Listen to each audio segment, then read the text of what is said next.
Some voices are never meant to be heard again. But once they are, they cling to you. They crawl into your thoughts. They whisper when the room is silent. Because a voice can survive, even when the person behind it is gone. Last night, a terrified teenage girl called 911. 94 seconds of whispers. Fragments of fear. A desperate attempt to stay alive. Then, silence. Police found nothing at the trace location. No car. No victim. No evidence. Just an empty road under a flickering streetlight.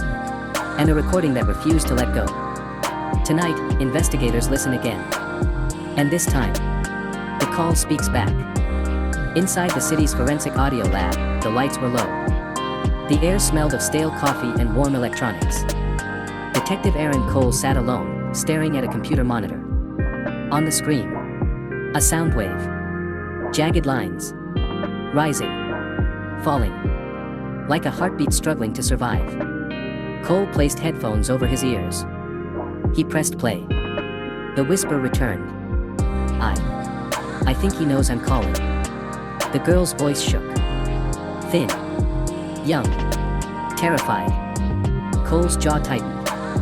He had worked missing persons cases for 15 years. He knew fear when he heard it. And this was real. He replayed the call again. And again.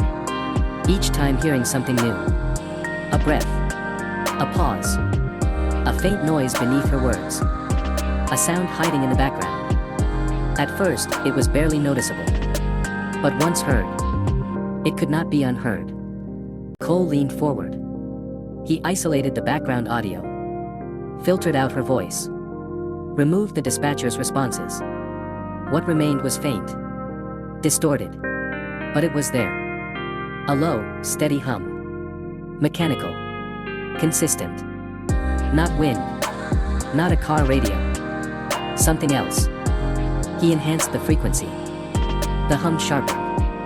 Then, a rhythmic clicking sound. Click, click, click. Cole's skin prickled. Because the rhythm wasn't random. It was deliberate. Measured. Like a turn signal. Or a metronome counting down. Across town, 911 operator Lena Morales sat in a break room, hands wrapped around a paper cup of cold coffee. She had answered hundreds of emergency calls in her career. Screams. Crashes. Gunshots. Heart attacks. House fires. But none had followed her home like this one. Detective Cole entered the room and sat across from her. "Play it again," he said gently. She nodded and slid her phone across the table. The recording was saved there too. She hit play. The girl's whisper filled the room. "I'm in a car. I don't know where we're going." Morales swallowed hard. "I thought she was just scared," Morales said. "But when the line went dead, I knew something was wrong." Cole studied her face. "Did she say her name?" Morales shook her head. "No. She never said her name. A voice without a name. A victim without an identity. A missing girl who technically didn't exist yet." Back in the lab, Cole expanded the audio further. He zoomed in on the waveform. And there it was. 3 sharp peaks at the very end of the call. 3 distinct taps. Tap. Tap. Tap. He listened again. Right before the line went dead, the girl tapped something 3 times. Not random panic. Intentional. A code. A message. Cole grabbed a pen and circled the peaks on a printed waveform. 3 taps. Why 3? His mind raced through possibilities. Morse code. A signal. A final attempt to leave a trace. Because when words fail, patterns speak. Meanwhile, across the city, a family sat in a living room that felt too quiet. A mother. A father. An empty seat where their daughter should have been. They didn't know yet that a call had been made. They didn't know a voice had whispered for help. All they knew was that their daughter hadn't come home. Her bedroom door stood open. Her backpack rested by her desk. Her phone charger still plugged into the wall. Everything waiting. Like she'd be back any moment. But the clock kept ticking. and her absence grew heavier. Morning light crept over the city. News stations picked up the story. Police investigate mysterious 911 call involving possible kidnapping. The word spread fast. Social media posts. News tickers. Speculation. A city that had gone to sleep unaware now woke up afraid. Because if a girl could vanish after calling for help, then no one was truly safe. Cole stood before a digital map in the precinct. A red dot marked the traced call location. An industrial zone on the city's edge. Abandoned warehouses. Broken streetlights. Empty roads. The perfect place for a disappearance.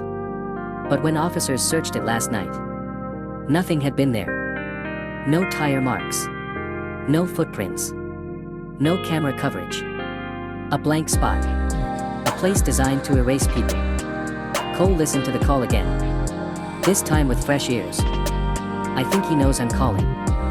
He noticed something new. Between her words. A faint male voice. Muffled. Unclear. But unmistakably present. Just one syllable. Low. Commanding. And then her breathing changed. Sharper. Faster. Fear rising. Cole rewound. Boosted the volume. The male voice grew slightly clearer. But still. No words. Just presence. Just proof. She was not alone. Cole pinned photos to the caseboard. The waveform. The empty road. The dispatch log. The audio lab report. Red string connecting invisible threads. A voice without a name. A location without evidence. A suspect without a face. But patterns always reveal truth.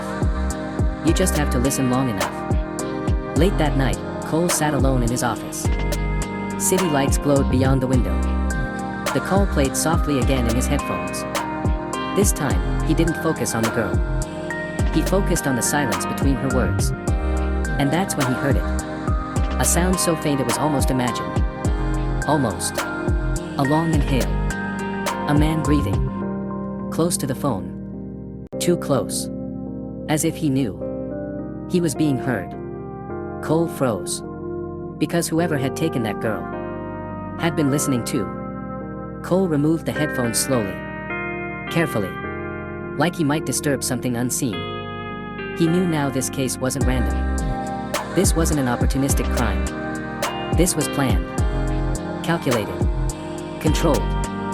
And the only reason they had any lead at all was because a terrified girl had dared to whisper into a phone. Even when silence surrounded her. Cole pressed play one last time. The whisper returned. I don't think I'll get another chance. Her voice cracked. Then the 3 taps. Tap. Tap. Tap. Then static. Then nothing. Silence so complete.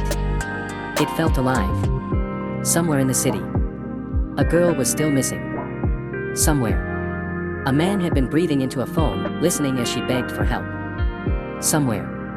A vehicle with a rhythmic clicking signal had vanished into darkness. And now, investigators had only a voice. A fragile thread.